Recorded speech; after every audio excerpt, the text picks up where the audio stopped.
सैफ अली खानवरील हल्ल्याप्रकरणी आणखी एक संशयित मध्य प्रदेशातनं पोलिसांच्या ताब्यात। हल्ला प्रकरणातील कनेक्शनबाबत पोलिसांचा तपास सुरू। सैफ अली खान हल्ला प्रकरणी मुंबई पोलिसांना मोठे यश। ओळख पटलेला संशयितच हल्लेखोर असण्याची दाट शक्यता, मात्र संशयित अजूनही पोलिसांच्या ताब्यात नाही। सैफवर हल्ला केल्यावर आरोपी दादरमध्ये गेल्याची माहिती। आधी मोबाईल दुकानात हेडफोनची खरेदी, नंतर मार्केटमध्ये फेरफटका मारल्याचं सीसीटीव्ही फुटेज समोर। करीना कपूरचा माझाकडे एक्सक्लुझिव्ह जबाब। हाणामारीच्या वेळी हल्लेखोर प्रचंड आक्रमक। करीनाचा जबाब, समोर असलेल्या दागिन्यांना हातही न लावल्याचं स्पष्ट। अपात्र लाडक्या बहिणींचे पैसे सरकार परत घेणार। महिला आणि बालविकास मंत्री अदिती तटकरेंकडून जाहीर। सर्व लाडक्या बहिणींच्या पात्र अपात्रतेची छाननी सुरू असल्याची ही माहिती। संतोष देशमुख हत्या प्रकरणातील 6 आरोपींना आणखी 14 दिवसांची न्यायालयीन कोठडी। सुदर्शन घुले, सुधीर सांगळेसह सर्व आरोपींच्या कोठडीमध्ये वाढ।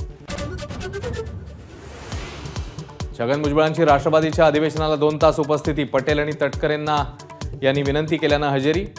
अधिवेशनाला आलो म्हणजे नाराजी दूर झाली असं नाही, भुजबळांची स्पष्टोक्ती।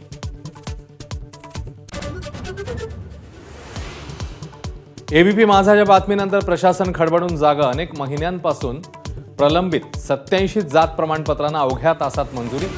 पारधी समाजातील विद्यार्थ्यांचं वास्तव माझाने केलं होतं उघड। चॅम्पियन्स ट्रॉफीसाठी भारतीय संघात मोहम्मद शमीचं पुनरागमन। शुभमन गिल उपकर्णधार, बुमराचाही समावेश। फिटनेसवर निवड समितीचं बारकाईने लक्ष।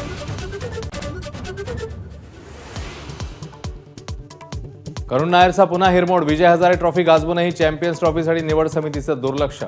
संजू सॅमसनलाही संधी नाकारली। वानखेडे स्टेडियमच्या सुवर्ण महोत्सवाचं सेलिब्रेशन। वानखेडे साकारणारे वास्तुरचनाकार शशी प्रभूंसोबत खास संवाद। तर विशेष माहितीपटातून स्टेडियमचा प्रवास उलगडणार। आज आणि उद्या दिवसभर माझावर क्रिकेट उत्सव।